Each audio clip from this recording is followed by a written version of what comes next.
Olá, Sam. Boa noite. O meu nome é Lucas. Hoje eu tenho 32 anos. Mas o que venho contar aqui aconteceu quando eu tinha 14 anos, lá no interior do Rio Grande do Norte, em uma cidadezinha muito pequena, onde praticamente todo mundo se conhece, chamada Acari. Naquele tempo, Sam, eu junto com minha mãe, sempre íamos todo dia de tardezinha, logo depois da escola, para a casa da minha tia Francisca, escapalha para poder fazer chapéus e tranças. Era um trabalho que rendia uns trocados extras para a família. Na verdade, quase todo o nosso sustento. E a gente passava as tardes inteiras por ali, conversando e trabalhando com as mãos. Eu mesmo também conseguia fazer aqueles chapéus e tranças, mas gostava mesmo era de caçar passarinho com meus primos. Mas isso não vem ao caso. A casa da minha tia ficava praticamente do outro lado da cidade. Para chegar lá, tínhamos que atravessar uma ponte velha de madeira, que passava por cima de um riacho. Durante o dia, o lugar era muito bonito, Sam, mas à noite era muito diferente, muito mais assustador. Por isso a minha mãe sempre pedia que meu tio Severino para ir nos buscar quando escurecia, já que ele morava bem perto da gente e era um homem que podia se defender de qualquer coisa. E era por conta disso que minha mãe sempre pedia ao meu tio Severino para ir nos buscar, logo quando escurecia, para não poder ficar muito tarde. O meu tio era um homem muito sério, Sam, muito trabalhador. Sempre carregava um facão na cintura, daqueles bem grandes, que ele usava para poder cortar o mato, mas também para se defender se fosse preciso. Ele nunca reclamava de ter que ir nos buscar, mesmo depois de um dia inteiro de trabalho na roça. Durante muitos meses, Sam, acho que até anos, essa rotina se repetiu sem problema algum. Nunca tínhamos visto nada de estranho, nenhuma aparição. Nada que justificasse o medo que algumas pessoas tinham daquela região. Mas em uma noite de quarta-feira, tudo isso mudou. Devia ser por volta de 8:30 da noite, quando saímos da casa da minha tia. Eu, minha prima Joana e o meu tio Severino. Fomos caminhando em direção daquela ponte. A lua estava bem fraca naquela noite, meio encoberta pelas nuvens. Estava muito silencioso. Apenas nós que íamos conversando. Assim que chegamos perto da ponte, não notamos nada de estranho. E então começamos a atravessá-la tranquilamente. Eu ia bem na frente. Sempre fui meio arteiro, sabe? Gostava de correr e brincar, mesmo em lugares que não devia. Foi quando estávamos quase no meio da ponte que começamos a ouvir um gemido. Não era um gemido de pessoa machucada, nem de um animal conhecido.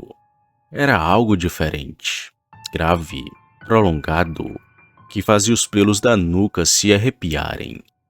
Foi então que percebemos que aquele som vinha debaixo da ponte, bem debaixo de nós. A minha mãe segurou meu braço, querendo que fôssemos embora dali. Mas eu, curioso como sempre fui, me debrucei da lateral da ponte, tentando ver o que era que tinha lá embaixo. Estava escuro demais, Sam. Não dava para enxergar praticamente nada. Foi aí que minha natureza arteira falou mais alto que eu.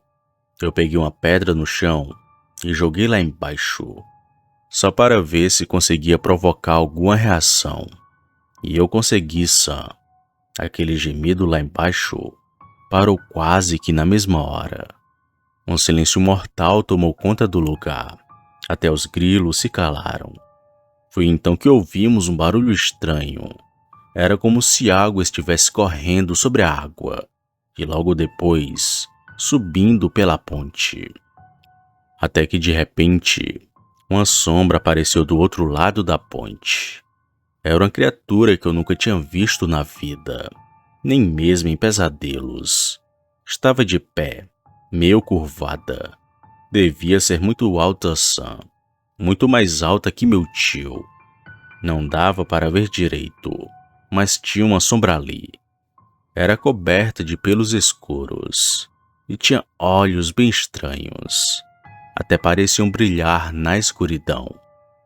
Não conseguimos ver mais detalhes direito, porque assim que a coisa apareceu, a minha mãe e a Joana gritaram e saíram correndo.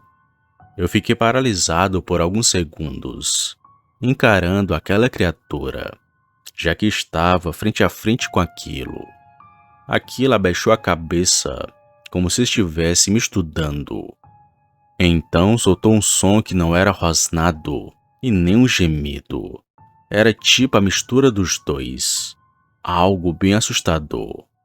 Foi quando senti a mão do meu tio no meu ombro, me puxando bem devagar. Diferente de nós, o meu tio não saiu correndo. Ele começou a andar de costas, me puxando junto, sempre de frente para aquela criatura. Com sua mão livre, pegou o facão e ficou segurando, pronto para qualquer ataque. Ele se mexia de um lado para o outro, mas não atravessou a ponte. Era como se estivesse decidindo se valia a pena nos atacar. Quando chegamos do outro lado da ponte, o meu tio me disse para correr. E então corremos. Corremos até não aguentar mais. Até chegar na casa da minha tia, onde minha mãe e Joana já estavam. Assim que entramos, o meu tio trancou a porta, pegou a espingarda e ficou na janela olhando a estrada. Só então, depois de um tempo, ele explicou que aquilo era um lobisomem e que por muito pouco não fomos atacados por aquele ser medonho. Ele contou que já tinha ouvido falar sobre aquela criatura que aparecia de vez em quando por aquela região, sempre perto daquela ponte. Ele diz que se a gente tivesse corrido desde o início, aquele bicho teria vindo atrás.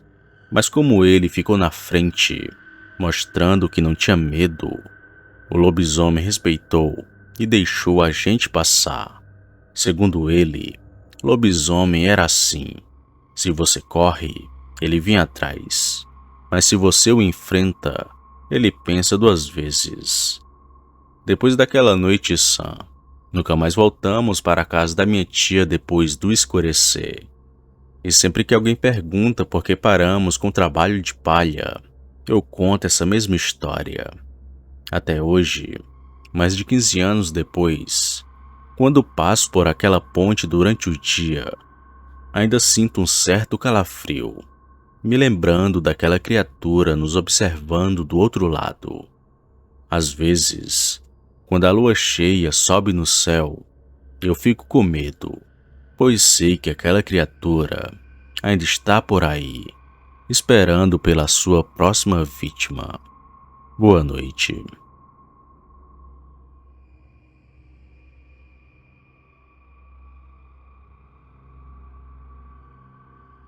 Opa, e aí? Se você chegou até aqui, significa que gostou do vídeo, ou que me aturou por longos minutos. Mas se tiver gostado, lhe convido a se inscrever no canal. Basta apertar no botão vermelho abaixo, esse que aparece na tela. Ative também o sino das notificações. Fazendo isso, você sempre será avisado quando sair vídeo novo, já que postamos diariamente. Deixe o like para fortalecer o canal e compartilhe o vídeo para que outras pessoas vejam e assistam. Fazendo isso, vocês não só estarão ajudando o canal, mas também a mim. E se fez isso, muito obrigado. Me despeço de todos e vou ficando por aqui. Fiquem com Deus e até a próxima.